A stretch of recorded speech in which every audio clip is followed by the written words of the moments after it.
रवि आपके हवाले, उसके बाद है ना, फिर ये अपनी सारी बातें बताएंगे। रवि राजस्थान से हैं, आपको पता ही है। राजस्थान में जो भारत पाकिस्तान बॉर्डर है वहाँ एक ज़िला है श्री गंगानगर। उसी श्री गंगानगर के एक तहसील के एक छोटे गांव से रहे। 7वीं क्लास तक गांव में पढ़े, उसके बाद तहसील में पढ़े, मतलब डिस्ट्रिक्ट हेडक्वार्टर में नहीं, तहसील अनूपगढ़ में और विजयनगर 2 तहसीलें उसमें पढ़े।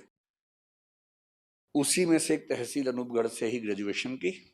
और आपको ये जान के बहुत खुशी होगी कि इन्होंने सिंपल बीए किया हुआ है। बीए में political science, economics, English literature ये पढ़ा है और बीए ही किया। उसके बाद हायर एकेडमिक्स की तरफ रुख नहीं किया, क्योंकि इरादे स्पष्ट थे कि सिविल सेवाओं में ही जाना है या किसी और सरकारी नौकरी में जाना है। उसके एकदम बाद एसएससी का एग्जाम दिया, एसएससी में सिलेक्शन भी हो गया।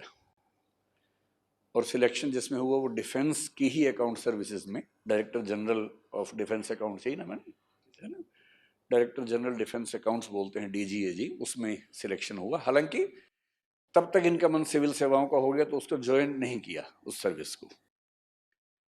2015 में ग्रेजुएट हुए, 17 से तैयारी शुरू की, 18 में पहला एग्जाम दिया और पहले ही एग्जाम में 337वां रैंक इन्हें मिला। और IRTS एक सर्विस होती थी उस समय, इंडियन रेलवे ट्रैफिक सर्विस, जो रेलवे की सबसे अच्छी सर्विस मानी जाती थी, उसमें इनका चयन हुआ। अगले साल फिर एग्जाम दिया 2019 में। ये 18 के एग्जाम की बात थी पहली, है ना। 19 में फिर एग्जाम दिया, फिर अच्छा एग्जाम दिया और इस बार रैंक सुधरा, पर ज्यादा नहीं सुधरा, 337 से 317 रैंक हुआ। इस बार जो सर्विस मिली उसका नाम है इंडियन डिफेंस अकाउंट सर्विस। ये सर्विस कुछ कुछ वही सर्विस थी जो एसएससी में मिली थी, उससे सीनियर लेवल की सर्विस उसी डिपार्टमेंट में मिली, तो उसको ज्वाइन किया। फिर 2020 में फिर से एग्जाम दिया और दुर्भाग्य ये कि 2020 में प्रीलिम्स नहीं हुआ।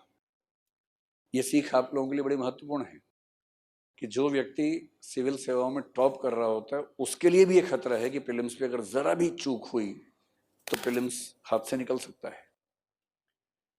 और फिर 2021 में गंभीर तैयारी के साथ फिर से एग्जाम दी और इस बार 18वां रैंक लेकर आईएएस बने हैं।